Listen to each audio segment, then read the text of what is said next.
오늘은 우리 하우머스 리포트 마태복음 마지막 부분 475페이지부터 끝나는 곳인 480페이지까지를 함께 보겠습니다. 475페이지는 두 번째 시작하는 문단 막달라 마리아와 마리아가 부분이고요. 성경의 전론은 11절부터 20절입니다.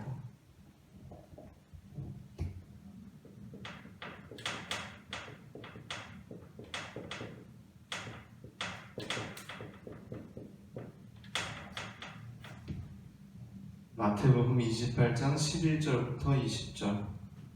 일단 하우머스의 글을 두 개만 읽어보겠습니다. 478페이지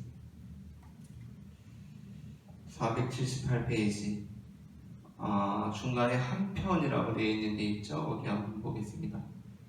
한편 예수님께서는 그분께서 누구신지 상기시키신다. 그분께서는 그들에게 하늘과 땅의 모든 권세를 내게 주셨으니 라고 말씀하신다. 마지막으로 예수님께서는 우리로 하여금 자신이 그분이심을 알 수 있도록 해주기 위해서 다니엘서의 말을 사용하신다.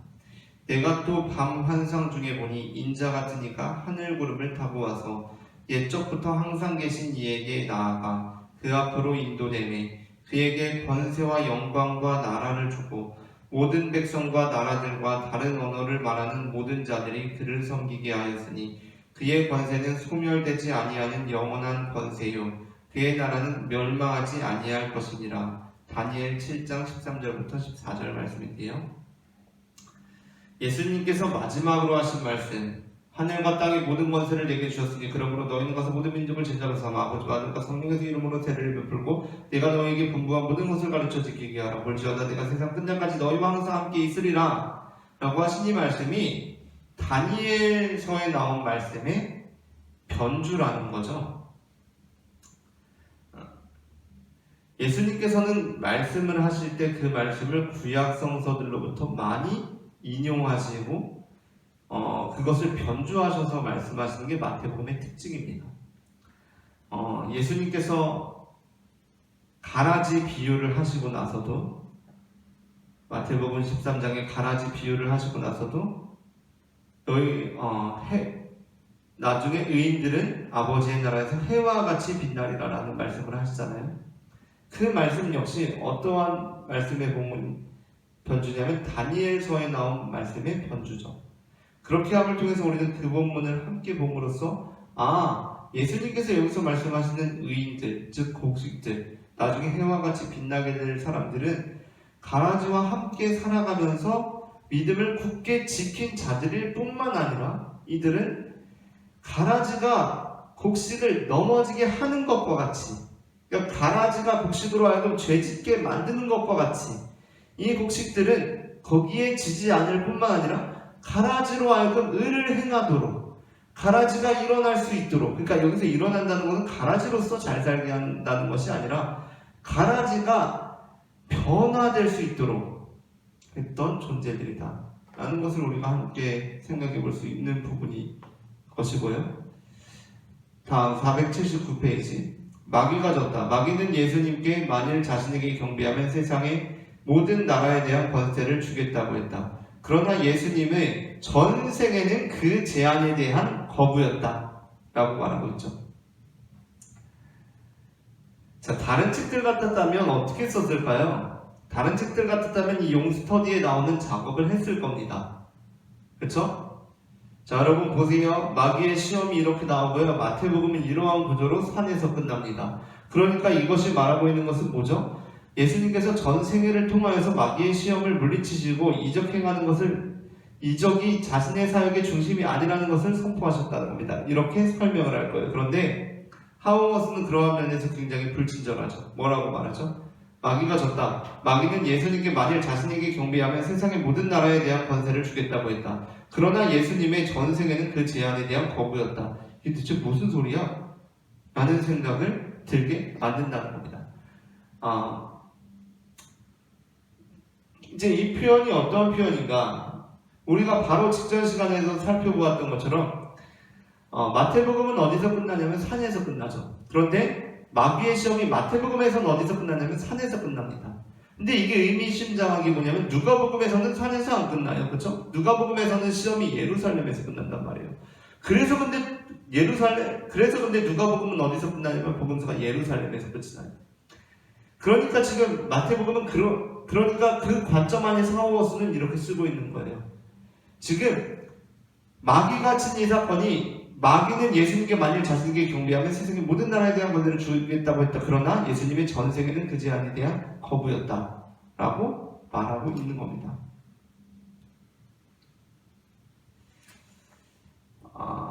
그리고 오늘 이제 본문에서 한 가지 나누고 싶은 것은 무엇이냐면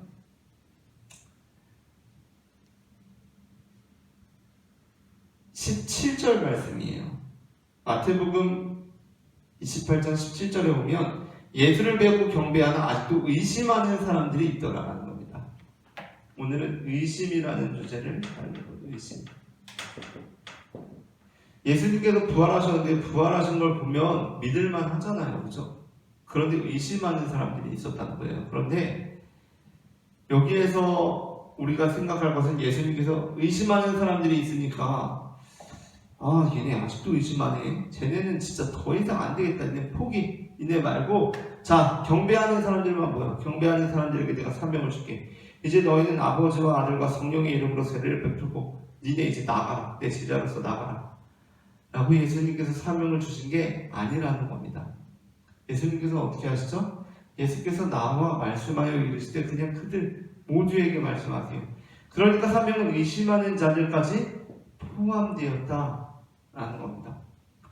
이것이 우리가 마태복음뿐만 아니라 요한복음에서도 우리가 알 수 있죠. 요한복음의 대표적인 사람 누구입니까? 바로 도마입니다. 도마는 예수님의 부활을 의심했던 사람이에요. 그런데 그는 의심함에도 불구하고 결국에는 부활하신 예수님을 만났고요. 그리고 나의 주 나의 하나님이십니다라는 복음서의 끝판왕 신앙 고백을 합니다. 예수님을 하나님으로 고백한 끝판왕 신앙 고백, 바로 도마입니다. 그런데 도마는 의심함에도 불구하고 어떻게 예수님을 만날 수 있었죠? 그리고 오늘 본문에 의심했던 사람들은 의심함에도 불구하고 어떻게 예수님의 사명을 받을 수 있었죠? 자, 여기서 우리가 기억해야 할 것이 있어요. 무엇이냐면 의심과 불신은 다르다는 겁니다. 의심과 불신은 다르다는 거예요. 불신은 뭐죠? 예수님을 믿지 않는 거예요. 믿지 않아서 정말 믿지 않은 대로 그냥 사는 겁니다. 그 사람들이 바로 누구냐면 마태복음 28장에 나오는 대제사장들, 장로들, 군인들이에요. 경비병들, 이 사람들이 바로 예수님을 불신하는 사람들이죠.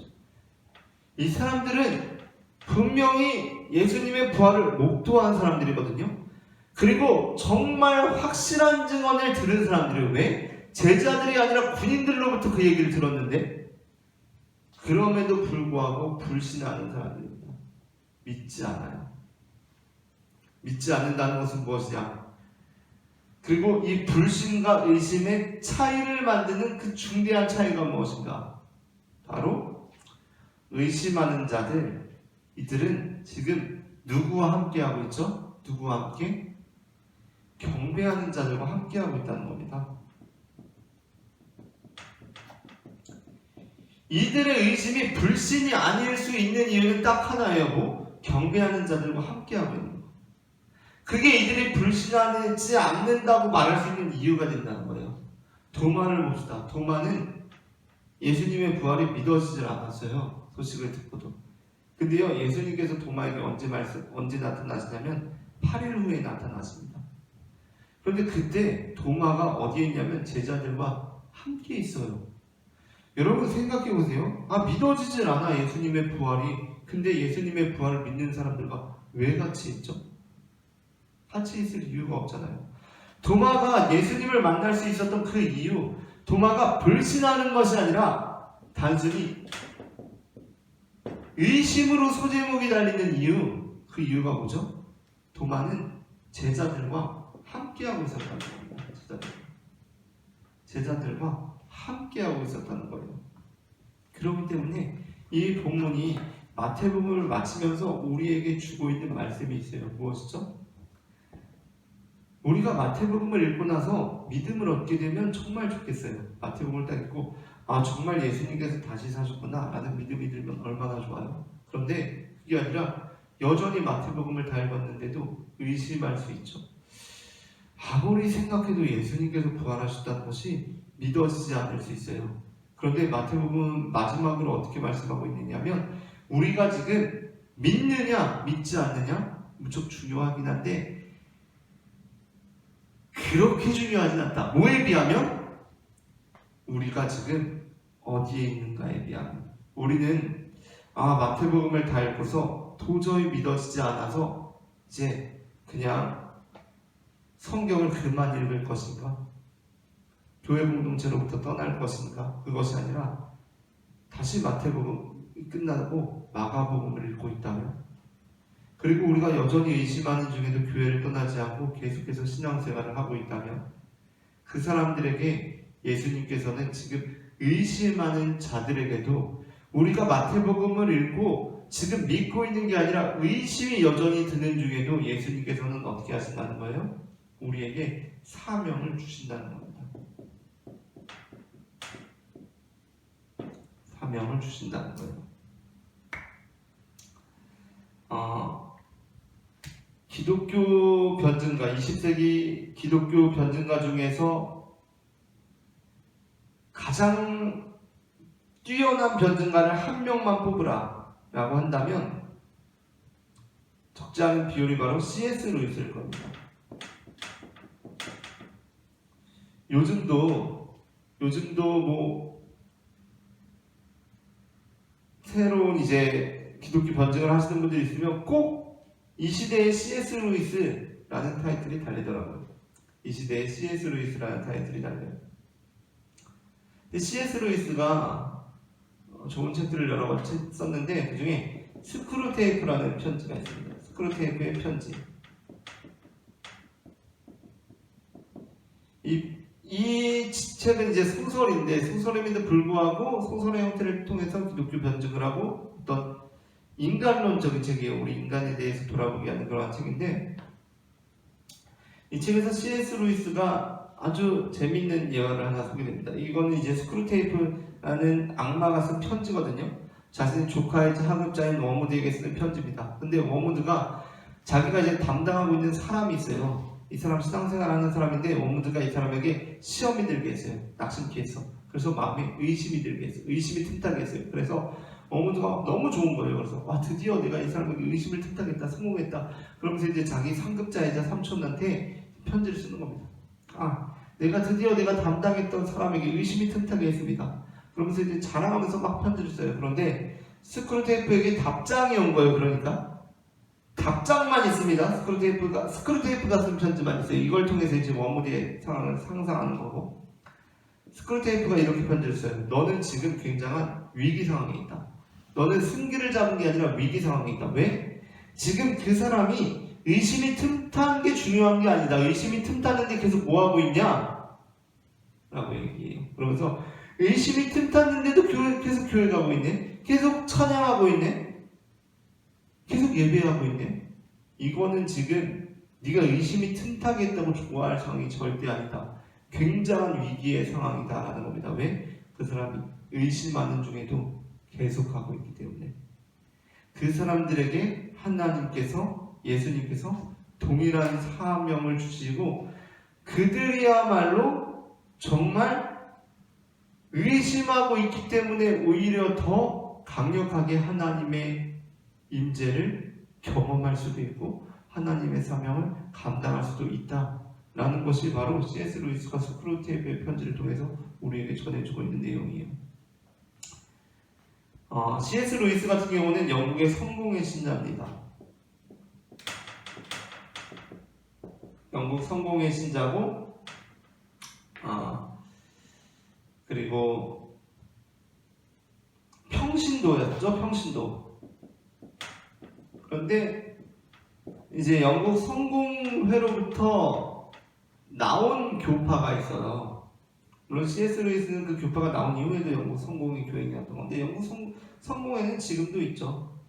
성공회로부터 나온 교파가 바로 뭐냐면 감리교입니다.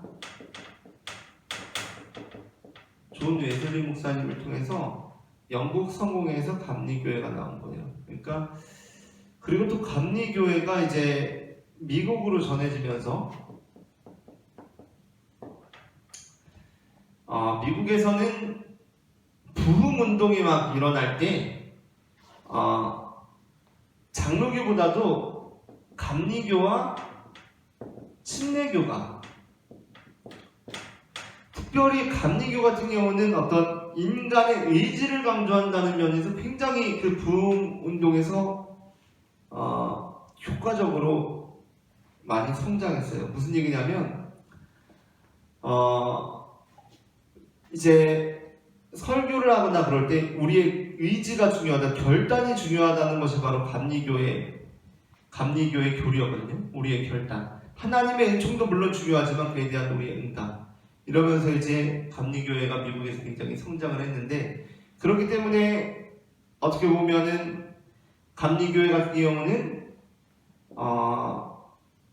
종교개혁이 유럽에서 일어나고 어떤 유럽의 독일이라든가 특별히 이제 독일에서 굉장히 신학적인 유산들이 많이 우리에게 전달되었지만, 그럼에도 불구하고 감리교회 같은 경우는 어느 정도 굉장히 영미의 영향을 많이 받은 교파라고 할 수가 있어요. 영미의 영향이 센 교파인데, 그 웨슬리 목사님 역시 이와 비슷한 상황을 겪게 되었어요. 어떤 얘기냐면, 웨슬리 목사님께서 목회를 하시는데, 웨슬리 목사님은 굉장히 엘리트 출신이거든요.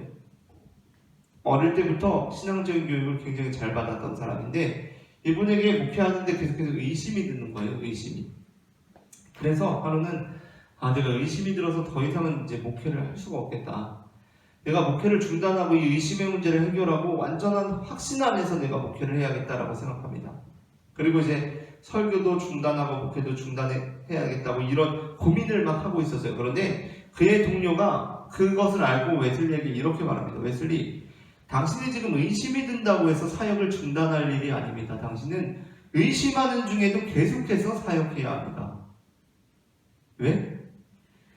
하나님께서는 당신이 의심하면서 사역을 한다고 해서 당신의 사역에 동행하지도 않으시고 당신의 사역에 임재하지도 않으시는 것이 아니라, 당신이 의심함에도 불구하고 그 사명을 감당하고 있기 때문에 당신의 사역에 더욱 크게 임재하시고 동행하실 것이기 때문입니다 라고 말해요. 정말 멋진 말이죠.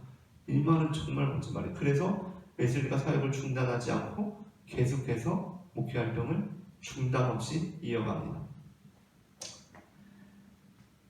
여러분 생각해 보세요. 우리가 의심 없이 신앙생활을 할 수 있는 사람, 물론 대단합니다. 그렇죠? 대단한 사람이에요. 그 의심 없는 믿음을 유지하고 있다는 것 자체가 대단한 겁니다. 그런데 의심함에도 계속하고 신앙생활을 하고 있다는 것이 무엇을 의미합니까? 그 믿음이 흔들리고 있음에도 계속해서 신앙생활을 하고 있다는 것이 무엇을 의미합니까? 그리고 그 믿음이 단순히 우리의 암적인 측면이 아니라 그 믿음이라는 것이 우리의 삶적인 측면이라고 보았을 때, 그 믿음은 곧 우리 삶에 임하는, 그 의심은 곧 우리 삶에 임하는 환난과 고통이라고 할 수 있겠는데, 삶이 평탄하고 하나님께서 다 채워주시고 책임져 주시고 무탈한 상황 속에서 신앙생활을 하고 있는 사람, 물론 대단하지만 삶에 고난이 찾아오고 역경이 찾아오고 힘든 일들 찾아오고 일이 막 꼬이고 그러한 상황 속에서도 하나님 앞에 예배하고 있는 이 사람, 하나님께서는 누구의 예배를 더 귀하게 받으실까? 물론 둘 다 귀하게 받으시지만 굳이 이제 우리가 한쪽 편은 하나님께서 기뻐하지도 않아 라고 생각하기 때문에 이걸 이렇게 표현을 하자면, 하나님께서는 정말 힘든 상황 속에서 하나님 앞에 나와서 예배하는 그 사람의 예배에 도 임재하신다는 것이죠. 그렇게 우리가 마태복음 28장을 함께 보았으면 좋겠고요. 여기까지 우리가 하우머스의 마태복음을 이제 다 보았습니다. 그래서 저는 이제 하우머스 리포트로 우리가 몇 번의 책을 했었는데 이 마태복음을 끝으로 이제 하우머스 리포트는 일단은 마치려고 해요. 제가 하우머스 리포트를 하기로 생각했던 그 이유는 무엇이었냐면 하우머스라는 사람의 책을 제가 그전에는 읽어본 적이 없었습니다. 그런데 내가 어떤 사람을 좀 공부했으면 좋을까 알아보다가 하우머스라는 사람을 생각하게 됐고, 이 사람의 한나의 아이라는 책을 읽고, 그리고 이 사람이 특별히 감리교 전통 안에 있었던 사람이라는 것을 알게 되었어요. 그러니까 이 사람이 물론 자기의 교회 전통이 그 이후에는 이제 지금은 자기의 교회 전통이 뭐라고 얘기하기는 어렵다라고 얘기를 해요. 왜냐하면 워낙 다양한 종교 전통의 몸을 담았었기 때문에 심지어 막 퀘이커의 영향도 있고 이제 이 사람 같은 경우는 하워드 요더와 밀접한 관계가 있기 때문에 또한 더 그렇죠. 그러나 이 사람이 감리교와 밀접한 관련이 있었던 사람이었어요. 그래서 이제 저도 저희 교회가 감리교회가다 보니까 이제 하우머스를 선택해서 이제 여러 공부를 했었는데, 제가 하우머스를 공부했다고 해서 하우머스의 입장에 당연한 얘기긴 하지만 하우머스의 입장에 모두 동의하고 있다는 바는 아닙니다. 그리고 하우머스의 입장과 사실은 제 입장은 많이 다른 부분이 많아요. 그러나 그럼에도 불구하고 하우머스를 공부했던 이유는 무엇이냐면, 우리가 내 입장하고 똑같은 사람들의 글만 읽고 공부만 하다 보면 일단은 별로 재미가 없고요. 그리고 내 틀 안에 갇히게 되거든요. 물론 그런 공부도 중요하긴 하지만 너무 내 입장, 내 생각하고 똑같은 것들만 읽고 보다 보면 내 틀에서 벗어나질 못해요. 그래서 의도적으로 제 입장하고는 사뭇 다르다고 여겨지는 하우머스를 골랐던 거고, 그렇다고 해서 하우머스를 다 읽고 제 생각이 달라진 것 같지는 않아요. 그러나 그 입장에 대해서 생각은 해보게 되었다는 거죠. 생각은 해보게 되었다는 것이고, 하우머스의 글들을 읽으면서 제가 이제 느꼈던 것은 뭐냐면, 하우머스는 굉장히 불친절한 작가입니다. 글이 쉽지가 않아요. 가끔은 무슨 소리를 하는지도 모르겠고, 물론 제 실력이 얕아서 그런 걸 수는 있는데, 제가 이제 하우머스의 책들을 여러 번 읽었잖아요. 그러면서 뭐 역자들이 쓴 게 있습니다. 역자 후기 이런 것들을 읽어보면 그런 글들이 덜어 있어요. 하우머스의 사상이 쉽지 않아서 번역하는데 쉽지가 않았다, 이런 글들이 있었던 것을 보면 제 탓만은 아닌 것 같기도 하고, 하우머스, 그래서 때로는 어떤 생각까지 들었냐면, 솔직히 말해서 하우머스가 정말 자기 스스로는 명확히 알거나 체계성을 갖추고 지금 글을 쓰고 말을 하고 있는 건가? 라는 생각이 들기도 했습니다. 그러나 그럼에도 불구하고 저는 이제 하우머스 리포트를 마치지만 하우머스를 계속 읽어가긴 할 것 같아요. 그래서 왜냐하면 하우머스의 글들이 주는 통찰이 분명히 있어요. 그리고 또한 제가 다음으로 이제 공부하고 읽어보려고 하는 학자는 라이놀드 리버라는 사람인데, 그 사람은 제 생각하고 비슷한 것 같다는 인사이트를 제가 받았고, 오래전부터 그런 생각을 가지고 있었는데, 이제 이번에는 좀 라이놀드 리버라는 사람을 좀 봐야겠다라고 생각하고 그 사람을 공부해보려고 합니다. 그럼에도 불구하고 하우머스를 저하고 어떤 대화하는 상대로서 계속해서 읽어보려고 합니다.